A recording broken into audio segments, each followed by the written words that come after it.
నమస్కారం వార్తలకు స్వాగతం. ముందుగా ముఖ్యాంశాలు. మాజీ CM Jaganmohan Reddy press meet, పలు అంశాలపై వివరణ. మంత్రి కొండ సురేఖ ప్రెస్ మీట్, మాజీ మంత్రి కేటీఆర్ పై ఫైర్.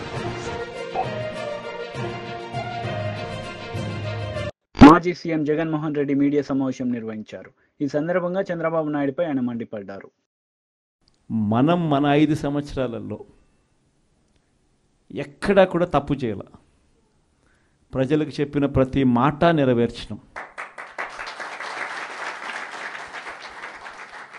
మేనిఫెస్టో అన్నది మామూలుగా రాజకీయ నాయకులు ఒక మేనిఫెస్టో ఇస్తారు, ఎన్నికలు అయిపోయిన తర్వాత దాన్ని చెత్తబుట్టలో వేసే పరిస్థితి నుంచి మేనిఫెస్టో అన్నది ఒక డెఫినిషన్ ఇచ్చి, మేనిఫెస్టో అన్నది నిజంగా ఒక బైబిల్ అని, ఒక ఖురాన్ అని, ఒక భగవద్గీత అని ఒక డెఫినిషన్ దానికి ఇచ్చి, మొట్టమొదటి రోజు నుంచి కూడా కారణాలు చెప్పకుండా, కారణాలు వెతుక్కోకుండా, కారణాలు చెప్పాల్సి వస్తే కనుక మన ప్రభుత్వంలో మనకున్న కష్టాలు బహుశా ఎక్కడా ఎప్పుడు చూసిండం. ఎప్పుడు చూడని కోవిడ్ లాంటి సమస్యలను కూడా ఎదుర్కొన్నాం. అది కూడా 2 ఏళ్ళు, అది కూడా 2 సంవత్సరాలు కోవిడ్ లాంటి సమస్యలు ఎదుర్కొన్నాం. కానీ ఎప్పుడు కూడా ఒకటే చెప్పా, మనల్ని ప్రజలు ఓటేశారు, మనం ఎన్నికలప్పుడు మేనిఫెస్టో రిలీజ్ చేసినాం, మనం ఇచ్చిన మాట మరో 30 సంవత్సరాల పాటు మన బాటను నిర్దేశిస్తుంది అని చెప్పి. అని ఎప్పుడు కంప్లైంట్ అనేది ఎక్కడ చేయాల, పలానోడు అది చేశాడు, పలానోడు ఇది చేశాడు అని చెప్పి ఎప్పుడు కారణాలు వెతుక్కోలే, పలానా సమస్యలు ఉన్నాయని చెప్పి ఏ పొద్దు కారణం చెప్పాల. ఎప్పుడు కూడా ముఖాన ఎప్పుడు చిక్కటి చిరునవ్వే చూపించాం. ఆ చిక్కటి చిరునవ్వుల మధ్య ప్రజలకు మేనిఫెస్టోలో చెప్పిన ప్రతి హామీని కూడా ఇంతవరకు రాష్ట్ర చరిత్రలో ఎప్పుడు జరగలేదేమో. బడ్జెట్ కన్నా ముందే, బడ్జెట్ ప్రవేశపెట్టేటప్పుడే ఒక క్యాలెండర్ రిలీజ్ చేసి, ఆ క్యాలెండర్లో ఇదిగో ఈ నెల ఈ పథకం ఇస్తాం, ఇదిగో ఈ నెల ఈ పథకం ఇస్తాం, ఇదిగో ఈ నెల ఈ పథకం ఇస్తామని చెప్పి, పథకాలన్నీ సంవత్సరం పొడుగునా ఏ పథకం ఏ నెలలో ఇస్తామని చెప్పడమే కాకుండా ఆ నెలలో బటన్లు నొక్కి నేరుగా పథకాలు ఇచ్చిన పరిస్థితి బహుశా దేశ చరిత్రలో ఎప్పుడు జరిగింది. బీజేపీ రాష్ట్ర అధ్యక్షుడు కిషన్ రెడ్డి మీడియా సమావేశం నిర్వహించారు. ఈ సందర్భంగా పలు అంశాలపై ఆయన మాట్లాడారు. ఈరోజు మనం చూస్తా ఉన్నాము, పేదవాడి యొక్క బాధలు, ఆందోళన, ఆవేదన. నేను గతంలో కూడా ఇక్కడ నుంచే ప్రభుత్వానికి సూచన చేయడం జరిగింది, ఎట్టి పరిస్థితుల్లో పేదవాడి ఇల్లు కూల్చకూడదని చెప్పి మీ ద్వారా ప్రభుత్వానికి విన్నవించాను. మా పార్టీ యొక్క స్టాండ్ చెప్పాను, మా పార్టీ నేను స్వయంగా చెప్పాను. మా పార్టీ నాయకులు కూడా పదే పర్యటించడము, బాధితుల ద్వారా ఆందోళన కూడా చేసిన విషయాన్ని మనం చేస్తున్నాను. అంతేకాకుండా నేను స్వయంగా ముఖ్యమంత్రి గారికి ఉత్తరం కూడా రాశాను. 26వ తేదీ ఉత్తరం రాసి, మీరు దయచేసి ఈ యొక్క విధ్వంసాన్ని ఆపండి, ఈ కూల్చివేతలు ఆపండి అనేటువంటి విషయాన్ని చాలా స్పష్టంగా నేను ముఖ్యమంత్రి గారికి వివరించడం జరిగింది. కానీ ఇవేవి ప్రజల ఆందోళనను కానీ ప్రజల మనోవేదనను కానీ పరిగణలోకి తీసుకోకుండా ముఖ్యమంత్రి గారు ఈ రకంగా వ్యవహరించడం ఏమాత్రం న్యాయం కాదు. ఈరోజు నేను మనవి చేస్తా ఉన్నాను, గతంలో ఉన్నటువంటి 10 సంవత్సరాల క్రితం అధికారంలోకి వచ్చినటువంటి టీఆర్ఎస్ పార్టీ కూడా ఇదే విధంగా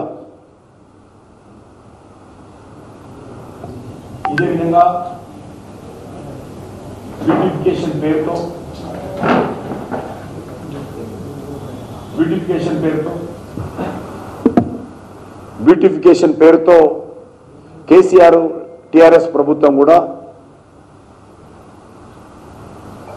కార్పొరేషన్ ఏర్పాటు చేయడం జరిగింది. దానికి పెద్దలు గౌరవనీయులు ప్రేమ్ సింగ్ రాథోడ్ గారిని ఆ రోజు మాజీ శాసనసభ్యులు వారు టీఆర్ఎస్లో ఉన్నప్పుడు వారిని చైర్మన్గా పెట్టారు. ఇదే విధంగా మార్కింగ్ కూడా చేశారు.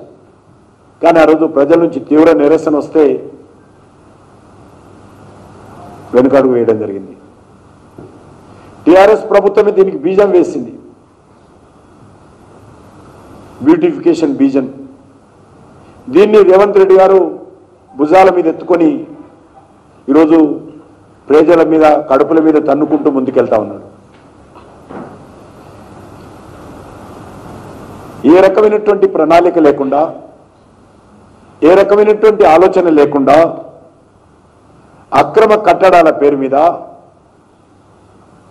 పేదల ఇళ్లను కూల్చేటువంటి ప్రయత్నం ఏదైతే చేస్తుందో భారతీయ జనతా పార్టీ తీవ్రంగా వ్యతిరేకిస్తున్నాము, ఖండిస్తున్నాము. ప్రభుత్వం వెంటనే ఉపసంహరించుకోవాల్సిందిగా ఈ చర్యలను డిమాండ్ కూడా చేస్తా ఉన్నాము. ఎందుకోసం బ్యూటిఫికేషన్ చేస్తున్నారు? మీ యొక్క కార్యాచరణ ఏంటో చెప్పాల్సినటువంటి అవసరం ఉంది. ఈరోజు హైదరాబాద్లో ఉన్నటువంటి 70% డ్రైనేజ్ అంతా కూడా మూసీలో కలుస్తుంది. మీరు బ్యూటిఫికేషన్ మూసీ వేస్తే ఈ డ్రైనేజ్ నీళ్ళంతా ఎక్కడ పోతే చెప్పాలి. డ్రైనేజ్ కాంగ్రెస్ నేతలు మీడియా సమావేశం నిర్వహించారు. ఈ సందర్భంగా పలు అంశాలపై వారు మాట్లాడారు. మీద నేను విమర్శలు చేయాల్సిన అవసరం వచ్చింది. ఆ సందర్భంలో నాకు ఇంకెవరి మీద కూడా వ్యక్తిగత ద్వేషం కానీ మరి వ్యక్తిగత కోపం కానీ లేదు. అనుకోని ఆ సందర్భంలో ఒక కుటుంబం మాట నేను తీయడం ఏదైతే ఉందో అది అనుకోకుండా నా నోటి నుంచి జరగడం జరిగింది. ఆ తర్వాత వారి ట్వీట్ చూసిన తర్వాత నేను కూడా చాలా బాధపడ్డాను. ఎందుకంటే ఏ విషయంలో నేనైతే బాధపడతా ఉన్నానో ఆ విషయంలో నేను ఇంకొకరిని నొప్పించాను అని తెలిసి రాత్రి వెంటనే మరి దాన్ని వెనక్కి తీసుకుంటూ నేను ట్వీట్ చేయడం జరిగింది. కాబట్టి నాకు జరిగిన అవమానం, నేను పడ్డ బాధ ఇంకొకరు పడకూడదు అనేటువంటి ఒక ఆలోచనతోటి నేను బేషరతుగా దాన్ని వెనక్కి తీసుకోవడం జరిగింది. కానీ కేటీఆర్ విషయంలో మాత్రం తగ్గేది లేదు. ఆయన తప్పనిసరిగా క్షమాపణ చెప్పాల్సిన అవసరం ఉంది. ఆయనే చేసేదంతా చేసి ఈరోజు నన్ను క్షమాపణ చెప్పాలి అని డిమాండ్ చేయడం ఏదైతే ఉందో మరి దొంగ అని తనే దొంగ అని అరిచినట్టుగా ఉంది. ఆ విషయంలో మాత్రం ఎట్టి పరిస్థితుల్లో కూడా వెనక్కి తగ్గేది లేదు. భవన్ లో మాట్లాడేటప్పుడు మరి కేటీఆర్ గారు క్యారెక్టర్ గురించి, మరి వారి గతంలో వారు చేసినటువంటి కార్యక్రమాల గురించి, మహిళల మీద వారికి ఉన్నటువంటి మరి చులకన భావం గురించి మాట్లాడుతూ మరి ఆయన నన్ను రొచ్చగొట్టే విధంగా మాట్లాడినప్పుడు నేను భావోద్వేగానికి లోనై మరి కొన్ని ఆయన మీద నేను విమర్శలు చేయాల్సిన అవసరం వచ్చింది. ఆ సందర్భంలో నాకు ఇంకెవరి మీద కూడా వ్యక్తిగత ద్వేషం కానీ మరి వ్యక్తిగత కోపం కానీ లేదు. అనుకోని ఆ సందర్భంలో ఒక కుటుంబం మాట నేను తీయడం ఏదైతే ఉందో అది అనుకోకుండా నా నోటి నుంచి జరగడం జరిగింది. ఆ తర్వాత వారి ట్వీట్ చూసిన తర్వాత నేను కూడా చాలా బాధపడ్డాను. ఎందుకంటే ఏ విషయంలో నేనైతే బాధపడతా ఉన్నానో ఆ విషయంలో నేను ఇంకొకరిని నొప్పించాను అని తెలిసి రాత్రి వెంటనే మరి దాన్ని వెనక్కి తీసుకుంటూ నేను ట్వీట్ చేయడం జరిగింది. కాబట్టి నాకు జరిగిన అవమానం, నేను పడ్డ బాధ ఇంకొకరు పడకూడదు అనేటువంటి ఒక ఆలోచనతోటి నేను బేషరతుగా దాన్ని వెనక్కి తీసుకోవడం జరిగింది. కానీ కేటీఆర్ విషయంలో మాత్రం తగ్గేది లేదు. ఆయన తప్పనిసరిగా క్షమాపణ చెప్పాల్సిన అవసరం ఉంది. ఆయనే చేసేదంతా చేసి ఈరోజు నన్ను క్షమాపణ చెప్పాలి అని డిమాండ్ చేయడం ఏదైతే ఉందో మరి దొంగ అని తనే దొంగ అని అరిచినట్టుగా ఉంది. ఆ విషయంలో మాత్రం ఎట్టి పరిస్థితుల్లో కూడా వెనక్కి తగ్గేది లేదు. భవన్ లో మాట్లాడేటప్పుడు మరి కేటీఆర్ గారు క్యారెక్టర్ గురించి, మరి వారి గతంలో వారు చేసినటువంటి కార్యక్రమాల గురించి, మహిళల మీద వారికి ఉన్నటువంటి మరి చులకన భావం గురించి మాట్లాడుతూ మరి ఆయన నన్ను రొచ్చగొట్టే విధంగా మాట్లాడినప్పుడు నేను భావోద్వేగానికి లోనై మరి కొన్ని ఆయన మీద నేను విమర్శలు చేయాల్సిన అవసరం వచ్చింది. ఆ సందర్భంలో నాకు ఇంకెవరి మీద కూడా వ్యక్తిగత ద్వేషం కానీ మరి వ్యక్తిగత కోపం కానీ లేదు. అనుకోని ఆ సందర్భంలో టీడీపీ లీడర్ మీడియా సమావేశం నిర్వహించారు. ఈ సందర్భంగా పలు అంశాలపై ఆమె మాట్లాడారు. నేను ముఖ్యమంత్రిగా ఉంటేనే మంచి చేస్తాను, నేనున్నప్పుడే బాగా జరిగింది, మిగతా వాళ్ళకి ఏమీ చేత కాదు, మిగతా వాళ్ళు ఏమీ సరిగ్గా చేయటం రాదు. సో ఈ టైపులో ఆయన యొక్క వ్యాఖ్యలు, ఆయన యొక్క మాటలు ఉన్నాయి. ఆయన చాలా విచిత్రంగాను, ఆయన మైండ్ సెట్ ఒక విచిత్రంగానూ ఉంది, దారుణంగా కూడా ఉంది. అంటే ఆయన ఇది అంటారు కదండి, ఒక సామెత ఉంది కదా, చేస్తే సంసారం మిగతా వాళ్ళు చేస్తే, ఆ టైపులో చాలా ఒక దుర్మార్గమైనటువంటి మాటలతో ప్రజలకి ఒక రకమైనటువంటి రాంగ్ సంకేతాలు ఇస్తున్నారు. ఇది మంచి పద్ధతి కాదు. జగన్మోహన్ రెడ్డి గారు ప్రజాస్వామ్యంలో ఉన్నామని ఒక కనీసమైనటువంటి స్పృహ అనేది లేకుండా చాలా దారుణంగా అధికారాన్ని అడ్డం పెట్టుకుని మీరు ముఖ్యమంత్రిగా ఉండగా వైసీపీ ప్రభుత్వంలో కక్ష సాధింపులకు పాల్పడింది ఎవరు? మీరు కదా జగన్మోహన్ రెడ్డి గారు, మీ ప్రభుత్వం కాదా? అన్యాయంగా ప్రజలకి న్యాయం చేయమని అడిగితే మా సీఎం గారిని, మా నాయకుడిని, మా చంద్రబాబు నాయుడు గారిని అక్రమమైనటువంటి కేసులు పెట్టి జైల్లో పెట్టించావు 53 రోజులు. నీకు అసలు హృదయం అనేది ఉందా? కక్ష సాధింపులకు ఎవరు పాల్పడ్డారు? అన్యాయంగా మీ టైంలో మా నాయకుల మీద కేసులు పెట్టించింది ఎవరు? మీరు కదా. చట్టాన్ని ఉపయోగించి చట్టాన్ని దుర్వినియోగం చేసింది ఎవరు? వైసీపీ ప్రభుత్వంలో ముఖ్యమంత్రిగా ఆనాడు జగన్మోహన్ రెడ్డి మీరు కదా. ఈ రోజున మీరు నీతులు వల్లిస్తారా? మీ టైంలో 2019 నుంచి మొన్నటి వరకు, ఎలక్షన్ ముందు వరకు, ఏప్రిల్ వరకు కూడా 5 సంవత్సరాల వైసీపీ పాలనలో వ్యవస్థలన్నీ కూడా నిర్వీర్యం చేసి భ్రష్టు పట్టించారు జగన్మోహన్ రెడ్డి గారు. మీరు వ్యవస్థల్ని భ్రష్టు పట్టించిందే జగన్మోహన్ రెడ్డి గారు, వైసీపీ ప్రభుత్వం. ఈరోజు దెయ్యాలు వేదాలు వల్లించినట్టుగా మాట్లాడుతున్నారు మీరు. అంటే మీకు మైండ్ కూడా సరిగ్గా పనిచేయటం లేదులేండి. ఈ రోజున ప్రజల యొక్క తీర్పు చూసేసరికి మీకు మైండ్ కూడా పనిచేయటం లేదు. మీ టైంలో మీరు ఎంతగా కక్ష సాధింపులకు పూనుకున్నారో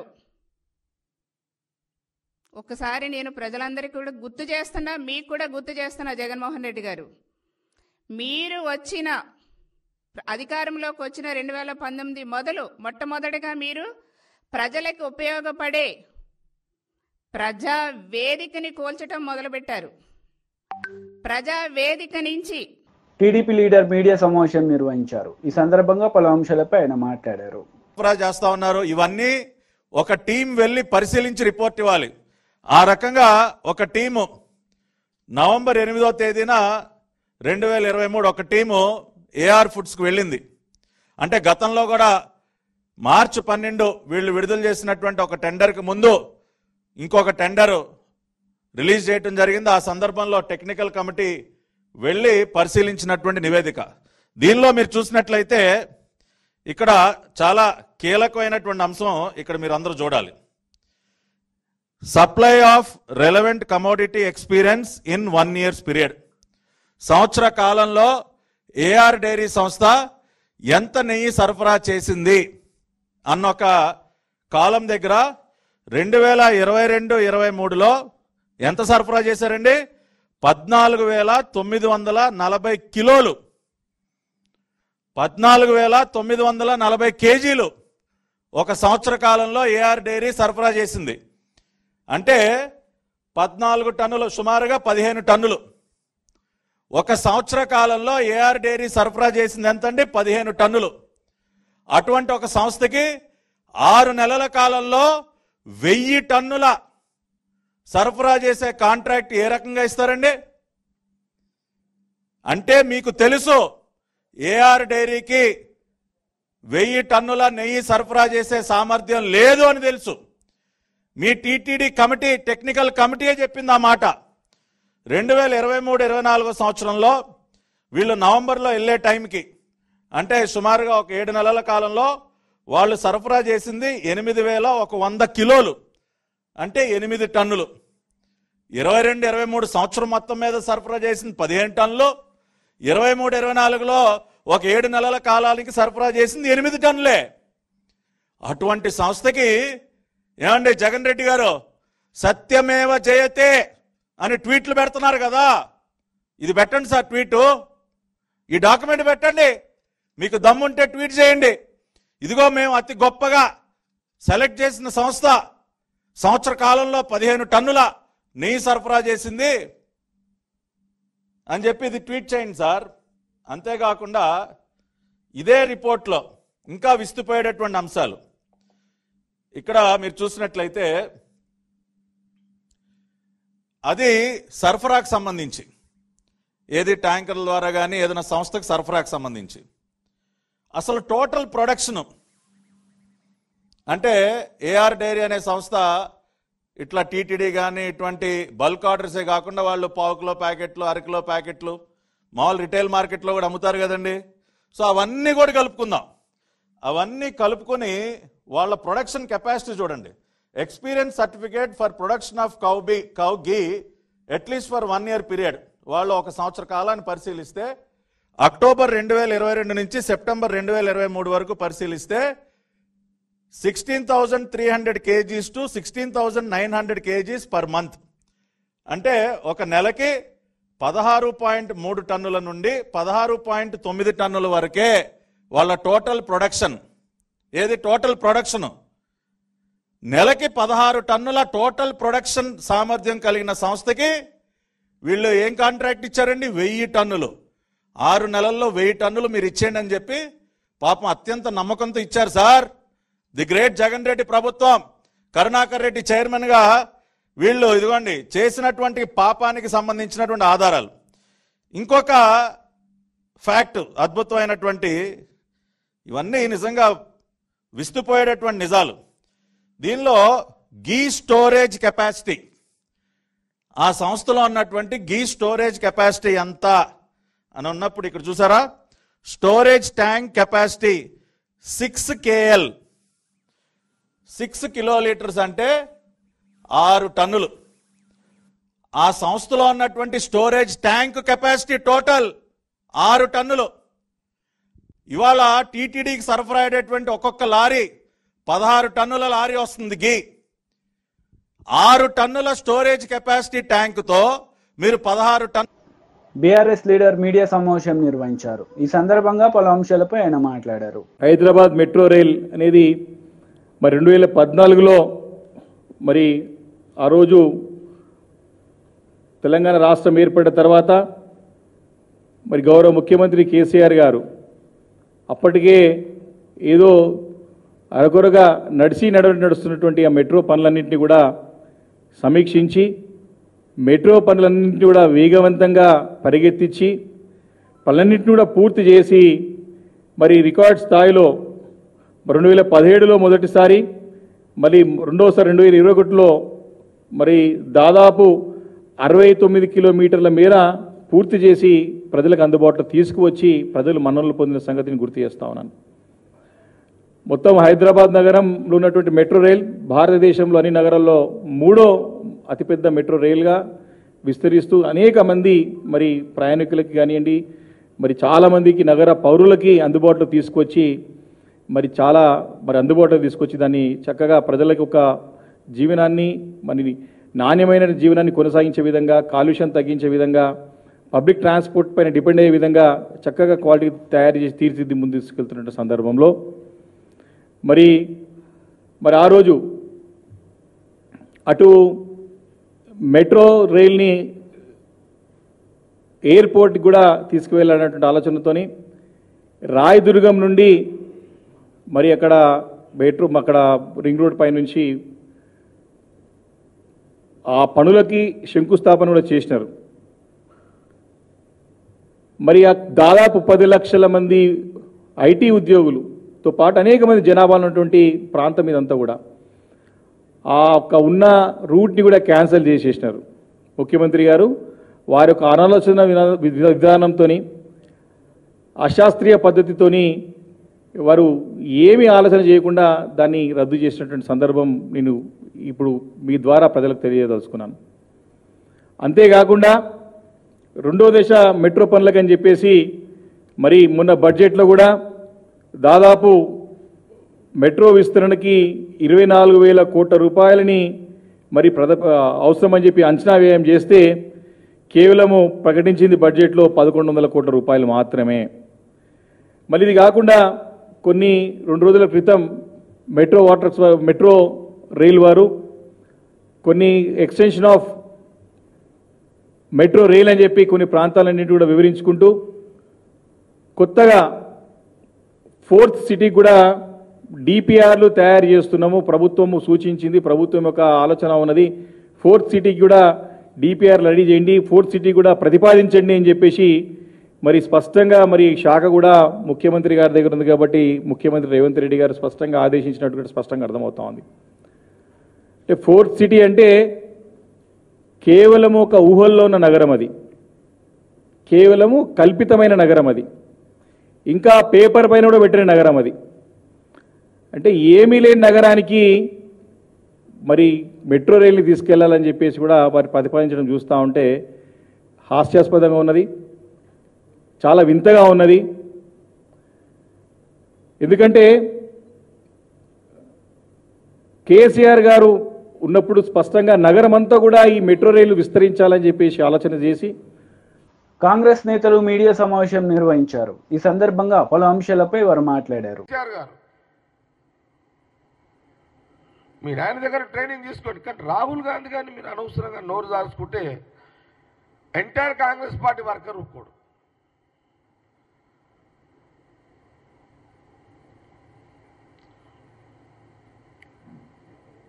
రాహుల్ గాంధీ శీలాన్ గురించి మాట్లాడే నైతిక హక్కు కేటీఆర్కి లేదు.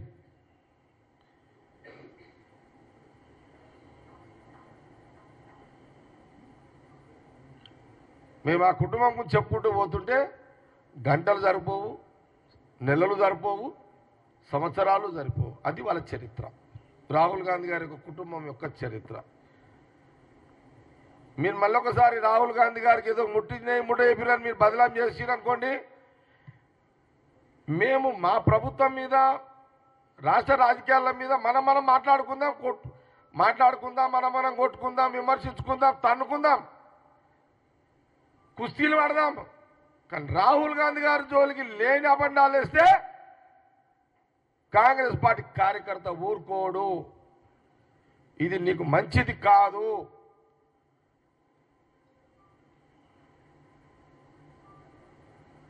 మీలాంటి ప్రతిపక్ష నాయకులు ఇంకా 20 ఏళ్ళు మాకు ప్రతిపక్షంగా అట్లా ఉండాలి. మీ నాయకులు ప్రతిపక్షంగా మీరు అట్లుండి మాకు అవసరము ప్రతిపక్ష పార్టీగా. కాబట్టి ఇది మంచి పద్ధతి కాదు. రాహుల్ గాంధీ గారి పట్ల విమర్శించి మరోసారి మాట్లాడితే అది నీకు మంచిది కాదు, నువ్వు అప్రతిష్ట పాలవుతావు అని నేను మీడియా ద్వారా సూచన చేస్తున్నా.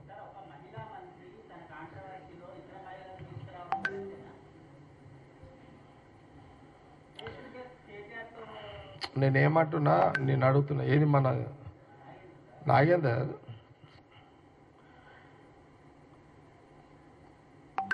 ముందు కొండ సురేఖ గారిని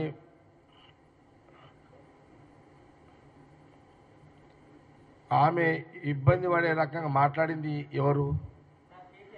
నేను అడిగినది నా మాటను మొదలు కొండ సురేఖ గారిని డిస్టర్బ్ చేసి ఆమెను సోషల్ మీడియాలో బదలాం చేసింది ఎవరు చేశారు? వాళ్ళే చేశారు కదా. మరి వాళ్ళు కేటీఆర్ హరీష్ రావు వాళ్ళు అన్నప్పుడు మరి ఈమె అనకపోతే నడవదు కదా.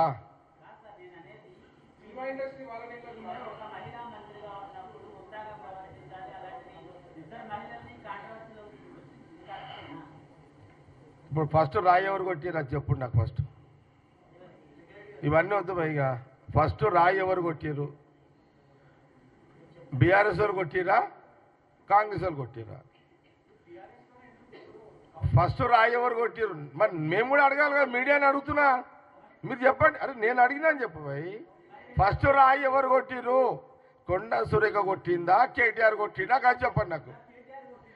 కేటీఆర్ ఇగో విను, కేటీఆర్ కొట్టినప్పుడు కొండ సురేఖ కొట్టుడు తప్పేముంది మన? అరే ఇక అట్లా ఉండదు, ఇవన్నీ ఇక డీటెయిల్ ఉన్నాయి. ఇక డీటెయిల్స్ ఆడుంటాయి.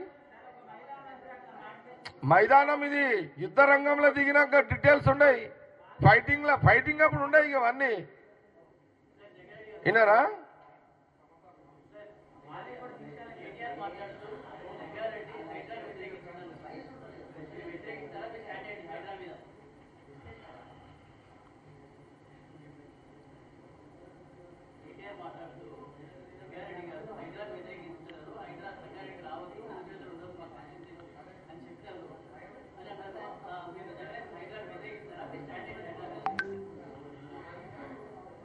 అల్టిమేట్ నా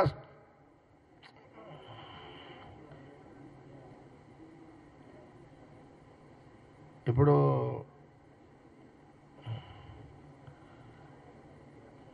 అది హైడ్రా, ఇప్పుడు గవర్నమెంట్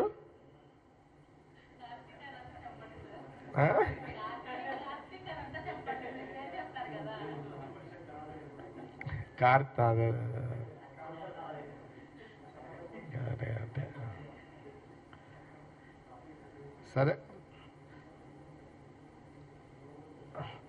ముఖ్యమంత్రి వార్తలు ముగించే ముందు ముఖ్యాంశాలు మరోసారి. మాజీ CM Jaganmohan Reddy press meet, పలు అంశాలపై వివరణ. మంత్రి కొండ సురేఖ ప్రెస్ మీట్, మాజీ మంత్రి కేటీఆర్ పై ఫైర్. ఈ వార్తలు ఇంతటితో సమాప్తం. తిరిగి ప్రసారమయ్యే వార్తలు మళ్ళీ కలుద్దాం. అంతవరకు సెలవు. నమస్తే.